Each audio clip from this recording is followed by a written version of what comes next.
बहुत बड़ा बनना है, बहुत विशाल बनना है, तो आपको ऐसा कुछ करना होगा जो भी तेरे दिमाग में बहुत क्रेजी चीज आती है ना, और तू कहता है ये तो यार नहीं कर सकते, तेरे को वही करनी है। सही बताऊं तो वो करेगा ना तो अपने आप वो ग्रोथ होगी। जहां पर ये लगे ना कि यार ये काम मैं नहीं कर सकता या ये तो नहीं हो सकता, वो ही करना चाहिए। क्यों? क्योंकि सबको यही लग रहा है। जैसे कई तरह के आइडियाज आते हैं, उसमें एज अ क्रिएटर ये आएगा माइंड में, चल मैं ये कर लेता हूं। तो जो पहला आइडिया आ रहा है ना वो बिल्कुल मत करना, क्योंकि वो सबके माइंड में आ रहा है कि इनके जैसा रोस्टर बन जाता हूं, इनके जैसा मोटिवेशनल स्पीकर बन जाता हूं, इनके जैसा वो बन जाता हूं, इनके जैसा वो बन जाता हूं। बिल्कुल मत करना, क्योंकि वो ऑलरेडी हजारों लाखों लोग कर रहे हैं। बट अगर कुछ ऐसा अजीब सा क्रेजी सा कुछ आइडिया आ गया माइंड में और लगे कि यार ये तो करना बहुत ही मुश्किल है, अब उसमें दिमाग लगाना शुरू करो, क्योंकि हर एक के माइंड में यही आया होगा मुश्किल है और वो छोड़ देते हैं। अब अगर कोई कर गया तो वहां पे फिर भी पोटेंशियल है, वहां पे फिर भी स्कोप है। डर है? किस बात का डर है तुम्हें? किस बात का डर है? अरे खोने के लिए है क्या तुम्हारे पास? खोने के लिए कुछ है तुम्हारे पास?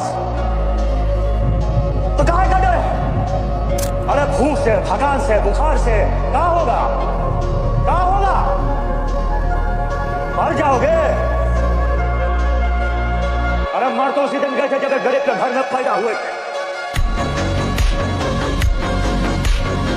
जब समय आएगा तो सबसे ऊंचा, सबसे बड़ा, सबसे लंबा खड़ा हम ही मारेंगे। मैं अक्सर ये बात कहता हूं कि जीवन में बेइज्जती बहुत जरूरी है। बेइज्जती ऊर्जा पैदा करती है, तारीफ बर्बाद करती है। बहुत सारे बड़े घर के लोग कुछ नहीं कर पाए जिनके पास सारी सुविधाएं थी। सपना तब खत्म होता है जब हम देखना बंद कर दें। तेरे बचपन का सपना अभी खत्म नहीं हुआ है। सब ये सोचते हैं सुल्तान की हीरो वो होता है जो जीतता है। मेरा ये मानना है कि हीरो वो होता है जो हारता है। असली जीत है अपने अंदर की उस आवाज को हराने में, जो रोज तुमसे कहती है कि तुम पहले से ही हार गए हो। हमें नहीं मिलता इंडिया का कोड, कमाना पड़ता है। नहीं होगा। मर जाएगा तू। नहीं मरेगा सर, नहीं मरेगा। स्विमिंग पूल में उतरने से मरेगा या नहीं ये तो मालूम नहीं, लेकिन अगर आज स्विमिंग के लिए नहीं उतरा, नहीं तेरा जान लगा के, तो जरूर मर जाएगा सर। छोड़, दौड़ने दो ना दोनों जी। मंजर है नया। दुनिया में सबसे ताकतवर इन्फेंट्री है इंडिया की। जहां भी यूएन को पीस कीपिंग फोर्स भेजना होता है, सबसे ज्यादा संयुक्त राष्ट्र संघ अगर किसी पर भरोसा करता है तो इंडियन फोर्सेस पर। इजराइल कहता है सर, इजराइल कहता है कि अगर भारत की थल सेना मुझे मिल जाए तो मैं पूरे दुनिया पर कब्जा कर लूं। ये हमारे लोग हैं सर, हमारे ही तो लोग हैं सर। जो माँ बाप की बात नहीं मानते वो शैतान है, शैतान। लेकिन कहां कभी कभी ऐसा होता है कि माँ बाप हमें समझ नहीं पाते, तो लड़ने की क्या जरूरत है सर? माँ बाप से नहीं लड़ा जा सकता सर, कभी नहीं लड़ा जा सकता। माँ बाप से तो कभी लड़ा ही नहीं जा सकता सर, कभी नहीं। कुछ भी हो जाए, भगवान उतरा है और माँ बाप कहते चला दो गोली तो चला दो, फिर बट की जरूरत ही नहीं। ये स्थिति है माँ बाप की। आदमी को पहचानना है ना, तो उसको ये देखो कि इसके माँ बाप के प्रति कैसा रवैया है। अगर वो अपने माँ बाप को भगवान मानता है तो आपके प्रति ईमानदार रहेगा सर, हमेशा। हाँ, लेकिन कभी कभी ऐसा भी होता है, ये भी मैं मानता हूं कि कभी कभी माँ बाप भी हमको समझ नहीं पाते, तो कोई बड़ी बात नहीं, उसमें झगड़ा करने का, उनसे बगावत करने की कोई जरूरत नहीं। जो भी आपके ऊपर खर्चा करेगा वो उसकी कीमत वसूल करेगा, माँ बाप के अलावा। खबर इतना भी मत डराना कि डर ही खत्म हो जाए। ये वही सिद्धांत है, इम्पॉसिबल टास्क कर करके आपने बेचैनी पैदा कर ली, और बेचैनी अगर पैदा हो गई तो फिर ग्रोथ आपकी जिंदगी में होना ही होना है। क्योंकि जितनी से आपकी ऊर्जा से आपकी ताकत रूपांतरित नहीं हो रही ना, वो तभी नहीं हो रही जब तक आप डिस्कम्फर्ट में नहीं जा रहे हो। डिस्कम्फर्ट में जाना होगा तब बेचैनी पैदा होगी, क्योंकि बेचैनी का एक कानून है, खुद को अनकंफर्टेबल सिचुएशन में डाल दो। इम्पॉसिबल टास्क करोगे तो बेचैनी पैदा होगी, और वो बेचैनी आपको लेवरेज करेगी, एक्सपेंशन करेगी, आप ग्रोथ करोगे। इम्पॉसिबल काम करो, डिस्कम्फर्ट में जाना होगा। मेरे दोस्त हैं, हमसे कहा मैं आईएएस हो जाऊंगा तो तुमको अपना ड्राइवर बना लूंगा। मैंने कहा यार बहुत बहुत धन्यवाद, कम से कम तुम मेरे बारे में इतना तो सोचते हो।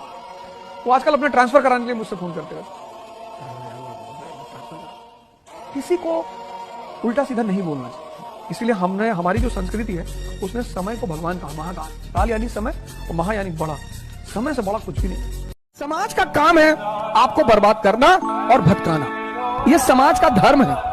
उस समाज में अगर कोई आपको बनाने वाला मिल जाए माँ बाप के अतिरिक्त, तो आप बहुत भाग्यशाली हैं। इस दुनिया में अगर आपका कोई शुभचिंतक है तो वो है माँ बाप। जो भागे उसके पीछे मत भागो, नहीं तो जिंदगी भर पीछे भागते रह जाओगे। जो भी तुमसे कहे अब तुमसे बात नहीं करेंगे, रखो रखो फोन रखो, फोन रखो, फोन रखो, नेक्स्ट दूसरा लाओ भाई, छोड़ दें सारी दुनिया किसी के लिए। ये मुनासिब नहीं महत्वाकांक्षी लोगों के लिए। भाई माँ बाप तो है ना, उनसे ज्यादा प्रेम कौन करे। हाँ, वो अगर आपको छोड़ दें तो चिंता का विषय नहीं। राम को संघर्ष करना पड़ा, कृष्ण को करना पड़ा, मोहम्मद को करना पड़ा, जीसस को करना पड़ा, बुद्ध को करना पड़ा, महावीर को करना पड़ा, किसको नहीं करना पड़ा? और तुम बिना संघर्ष के राजा बनना चाहते हो? संभव ही नहीं है। ब्रिटेन सुपर पावर बना बिजनेस की वजह से, अमेरिका सुपर पावर बना बिजनेस की वजह से, चीन सुपर पावर बना बिजनेस की वजह से, और भारत अगला सुपर पावर बनेगा आपकी वजह से। बिजनेस ही करना है। 1 अरब 50 करोड़ का देश, 1 अरब 50 करोड़। हमें बाहर मार्केट ढूंढनी नहीं, हम बहुत टैलेंटेड लोग हैं, अपना मार्केट खुद ही बना के रखे हैं। बाजार हमारे पास, योग्यता हमारे पास, किस चीज की कमी है? मोदी जी ने कितनी अच्छी बात कही, आत्मनिर्भर भारत। एक बार सक्सेस हो जाओ, लाइफ आपके हिसाब से चलेगी। माँ बाप आपसे पूछ के डिसीजन लेंगे, लेकिन अगर आप कुछ सक्सेस ही नहीं रहेंगे, माँ बाप आपको झेल के लेके चलेंगे, तो फिर आपसे डिसीजन क्यों लेंगे? अब आप बताइए, एक जिले का एसपी है, कप्तान है, वो कांस्टेबल से पूछ के डिसीजन लेता होगा या अपने ऊपर डीआईजी और एसएसपी से? तो अभी आप लोग एक घर में किस लेवल पे बैठे हैं? बेरोजगार हो, उसके बाद सोचते हो डिसीजन लोग तुमसे लेके पूछे। अरे बेवकूफ, तुमसे डिसीजन जरूर लिया जाएगा, बट उस लायक तो बनो।